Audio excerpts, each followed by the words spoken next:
오늘 우리에게 주신 하나님의 말씀은 로마서 6장 8절로 14절 말씀입니다. 로마서 6장 8절로 14절 말씀을 다 찾으셨으면 한 절씩 교독하겠습니다. 제가 8절을 봉독해 드리겠습니다. 만일 우리가 그리스도와 함께 죽었으면 또한 그와 함께 살 줄을 믿노니 이는 그리스도께서 죽은 자 가운데서 살아나셨음에 다시 죽지 아니하시고 사망이 다시 그를 주장하지 못할 줄을 알미로라. 그가 죽으심은 죄에 대하여 단번에 죽으심이요 그가 살아계심은 하나님께 대하여 살아계심이니 이와 같이 너희도 너희 자신을 죄에 대하여는 죽은 자요 그리스도 예수 안에서 하나님께 대하여는 살아있는 자로 여길지어다.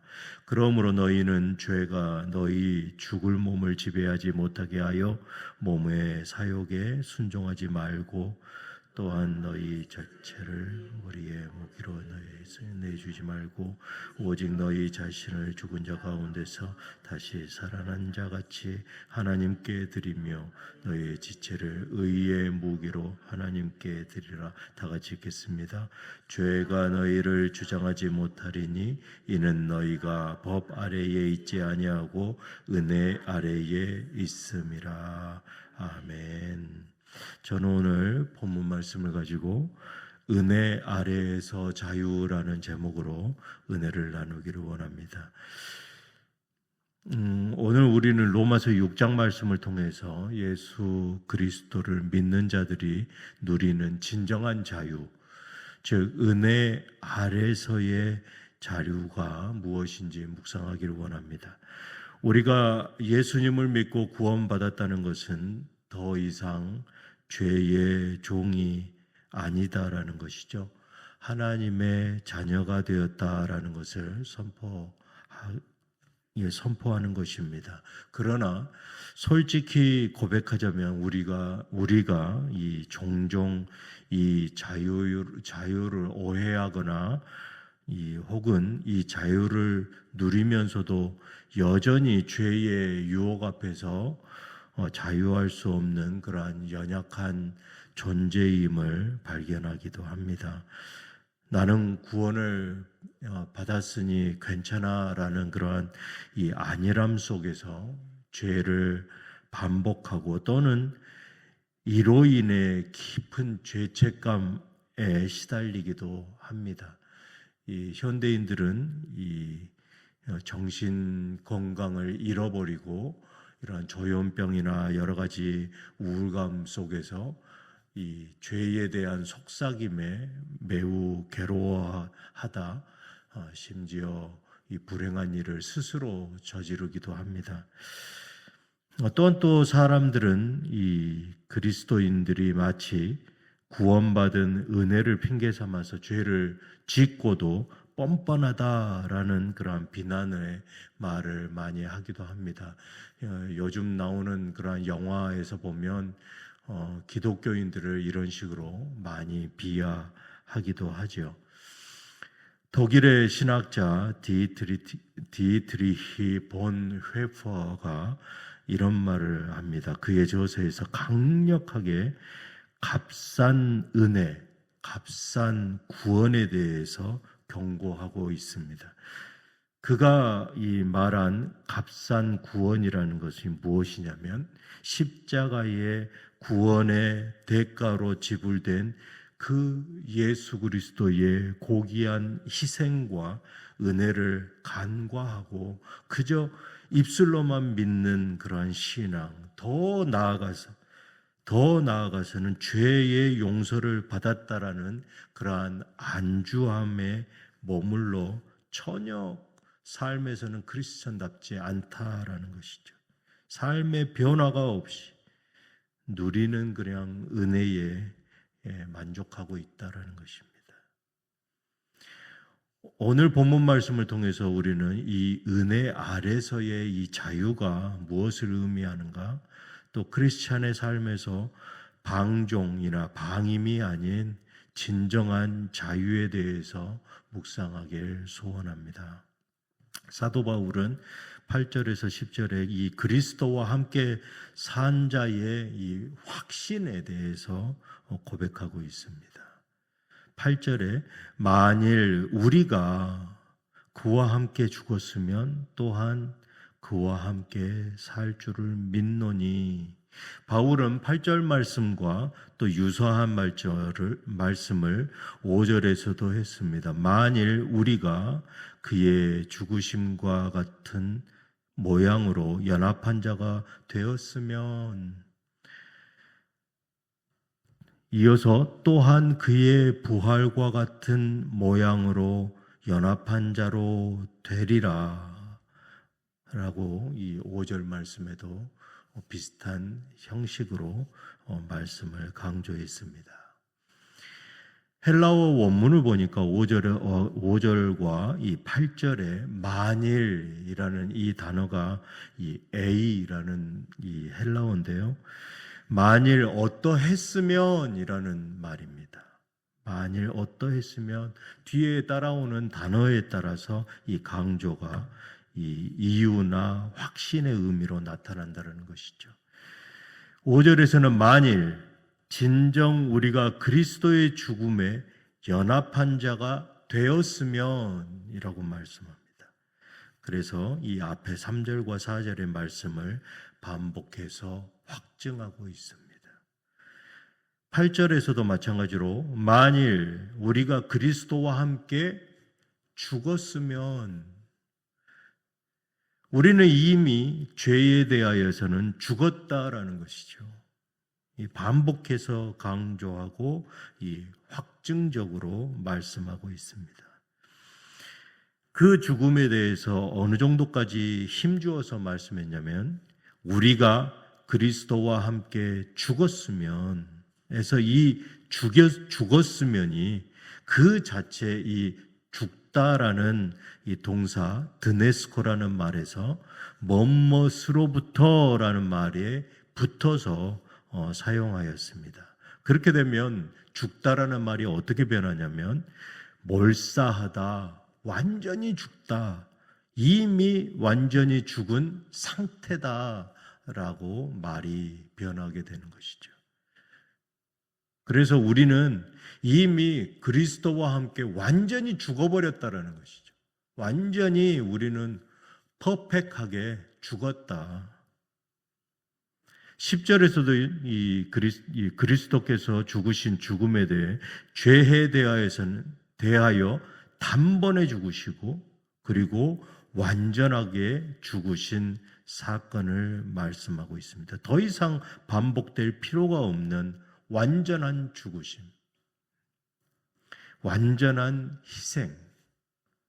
우리는 그와 연합한 자로서, 그와 함께 죽었던 자로서 그리스도의 은혜로 더 이상은 죄의 종이 아니다라는 것입니다. 우리는 하나님의 자녀의 삶으로 살아야 된다라는 것이죠. 그리스도는 부활하셨습니다. 그분의 부활은 영원히 사는 생명. 누구에게나 부활하셨느냐? 누구에 대하여 부활하셨느냐? 바로 하나님 아버지에 대하여 영원히 사는 생명. 그분이 사신 이 삶은 하나님을 위하여 사시는 것이다 라고 사도 바울은 6장에서 말씀하고 있습니다. 그리스도의 부활이 이 하나님 아버지에 대하여 영원히 사는 생명이다라는 것입니다. 우리는 이미 그 하나님 아버지에 대하여 영원히 사신 그 생명과 이미 연합되었다라는 것입니다. 옛사람은 우리는 이미 완전히 죽었습니다. 우리의 이 죄인된 옛자는 이제는 버려야 된다는 것이죠. 사로잡혀 있어서는 안 된다는 것입니다. 날마다 새로운 은혜를 우리가 구해야 되는 이유가 바로 이것입니다. 죄 아래 묶여 있었던 우리가 예수 그리스도와 함께 십자가에 못 박혔다라는 그 사실.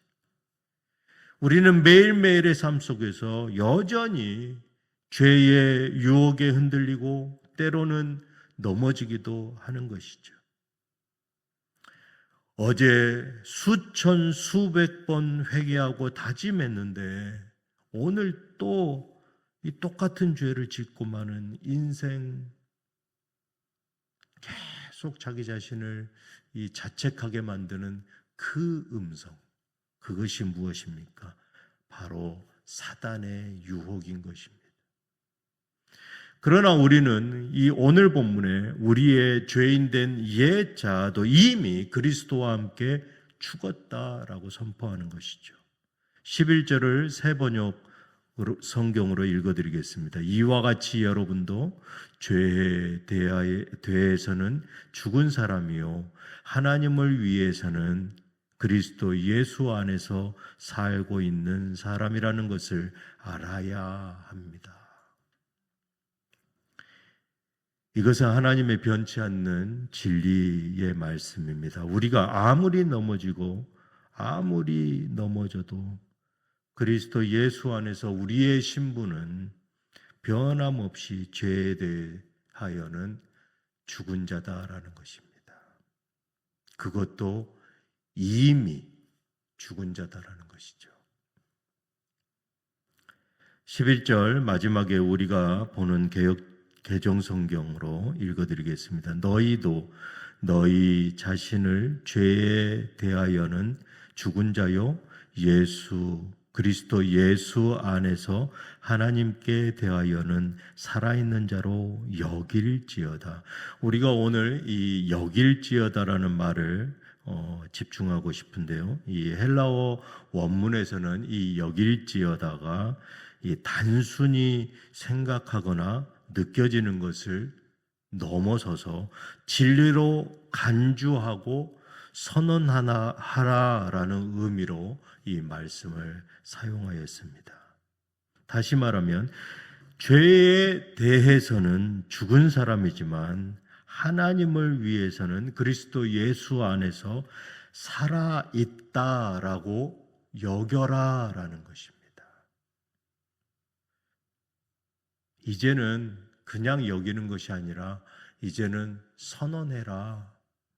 법적으로 선언해버리라는 것이죠. 빵땅 하고 이 판사가 집행하는 그러한 선언하는 그러한 선언을 너희도 날마다 하라는 것이죠.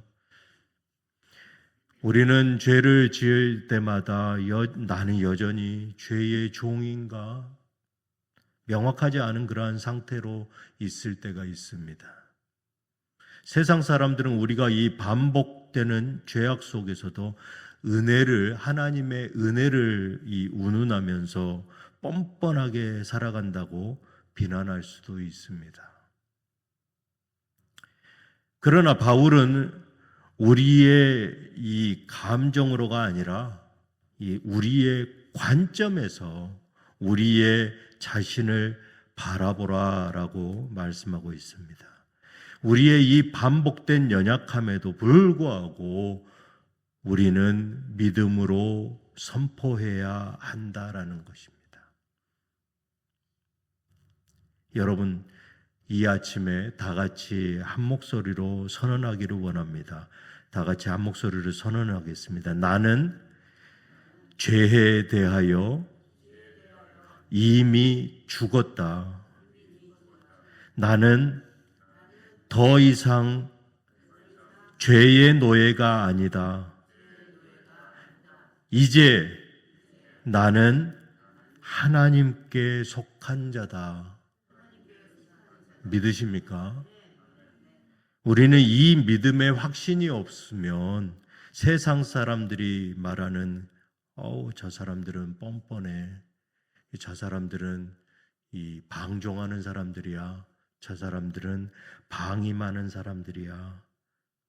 이렇게 신랄하게 비판하게 되는 것이죠. 하지만 진정 이 은혜 아래에서 사는 사람들은 그렇지가 않다라는 것이죠. 삶 속에서 사람들이 보지 않는 자리에서 크리스찬으로의 삶을 살아가고 있다라는 것입니다. 우리가 죄에 넘어질 때마다 이 진리를 붙잡고 다시 일어서야 합니다. 우리는 연약한 존재입니다. 온전히 완전한 사람으로 살아갈 수는 없습니다. 그렇기 때문에 우리는 날마다 십자가 아래에서 은혜를 구하는 것이죠. 내 입술로 나의 연약함을 드러내고 내어놓고 옛 자아는 이제 이 십자가에 완전하게 죽고 이미 죽었고 이제는 날마다 새로운 인생, 새로운 자아를 하나님 앞에 구하면서 그 은혜로 살아가는 것입니다. 은혜 아래에 있는 자, 이 자는 어떤 자들입니까? 죄를 짓고도 괜찮다라고 합리화하고 뻔뻔하게 살아가는 그러한 자들입니까? 그렇지가 않은 것입니다. 죄를 지었을 때 그리스도의 보혈의 피를 의지하여서 다시 하나님께 나아가 용서를 구하고 죄의 권세로부터 벗어나고자 날마다 몸부림을 치는 자, 그 자가 바로 은혜 아래 있는 자입니다. 바울은 이제 실제 삶의 적용을 통해서 은혜의 능력을 말씀합니다. 12절 말씀입니다. 12절, 13절을 다 같이 한 목소리로 봉독하겠습니다. 시작. 그러므로 너희는 죄가 너희 죄를 몸을 지배하지 못하게 하여 몸의 사욕에 순종하지 말고 또한 너희 지체를 불의의 무기로 죄에서 말고 오직 너희 자신을 죽은 자 가운데서 다시 살아난 자 같이 하나님께 드리며 너희 지체를 의의 무기로 하나님께 드리라. 아멘. 이제 우리는 연약한 존재가 아닙니다. 의의 무기다라고 사도 바울은 말씀합니다. 이 말씀 오늘 붙잡고 나가기를 원합니다. 우리가 여전히 죄의 유혹을 받을 수 있습니다. 부정하는 것이 아닙니다. 하지만 우리의 이 몸은 이제는 죄의 사욕에서 자유하여졌다라는 것이죠. 우리의 연약함, 이것이 이제는 동시에 우리의 끊임없이 죄책감에 시달리는 이유, 이 이유에서 우리는 자유해졌다라는 것입니다. 왜냐하면 우리는 예수 그리스도의 은혜가 있습니다. 우리는 그 은혜를 소유한 자들입니다. 11절에 그 이유를 말씀합니다. 너희가 법 아래에 있지 아니하고 은혜 아래에 있음이라. 사도 바울은 선언하였습니다. 이제는 날마다 우리를 죄책감 안에 빠뜨리는 그 법 아래에 있는 것이 아니라 은혜 아래에 있다라는 것이죠. 이제 우리는 선언되었습니다. 자유자입니다. 그 은혜 아래에서 자유하는 모든 성도들 이 한 주간 되시기를 주님의 이름으로 축복합니다. 다 같이 기도드리시겠습니다. 주님은 오늘 또 은혜 아래 살아가는 자임을 고백합니다. 나의 연약함을 아시오며 반복되는 죄로 인해 때로는 깊이 좌절하는 그러한 연약한 모습을 가지고 있습니다. 그러나 사랑의 주님, 제가 법 아래에 있지 아니하고 은혜 아래에 있음을 다시 한번 오늘 아침 믿음으로 고백합니다. 은혜 아래서 주시는 그 성령의 능력을 통하여 나를 죄에서 이기고 주님 보시기에 합당한 한 주간 살아가게 하여 주시옵소서. 이 모든 말씀 예수님의 이름으로 기도드리옵나이다. 아멘.